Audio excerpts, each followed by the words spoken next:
లో చేయడంలో which you felt difficult and ఏది రియలిస్టిక్గా ఉండింది దగ్గరగా? రెండు రియలిస్టిక్కే, కానీ ఇందులో కొంచెం కష్టం అంటే ఇదే.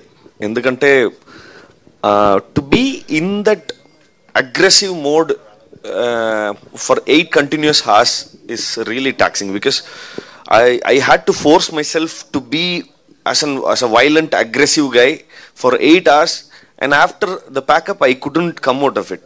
So I used to get so much of headache for that, and even after completing the film, even after completing the dubbing also, the hangover of the character is still lingering in the mind. So it was really difficult for me. SKN గారు, మొన్న Allu fans అందరి ముందు ఉల్లు సిరీస్ల గురించి మాట్లాడారు కదా. అసలు ఉల్లులో ఏమొస్తాయి ఏంటి అనేది ప్రాపర్గా ఎప్పుడైనా చూసారా? లేదంటే అవి కరెక్ట్గా ఎంచుకోవడానికి రీజన్స్ ఏంటి? బాగా కనెక్ట్ అయ్యారా అలాంటి పాత్రల కోసం? నేను స్టేజ్ ఎక్కే ముందు ఫ్రెండ్ అడిగితే మంచి ఫ్యామిలీ రిలేషన్స్, కుటుంబ బాంధవ్యాల గురించి, వాటి గ్రేట్నెస్ గురించి ఉంటుంది యాప్లో అని చెప్పారండి. కుటుంబ సంబంధాలు కాదు సార్, లైంగిక సంబంధాల గురించి, తర్వాత ఇల్లీగల్ అఫైర్స్ గురించి ఉంటాయి అందులో. డిజైర్స్ కోసం అవన్నీ ఉంటాయి. నాకు తెలియదండి, నాకు ఫైర్ తెలుసు, ఎఫ్ఐఆర్ తెలియదు. అందులో డిజైర్స్ ఉంటాయి సార్.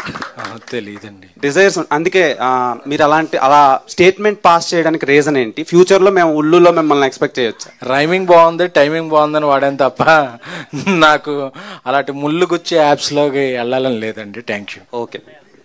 మారుతి గారు, మీరు ఒక మంచి డైరెక్టరు.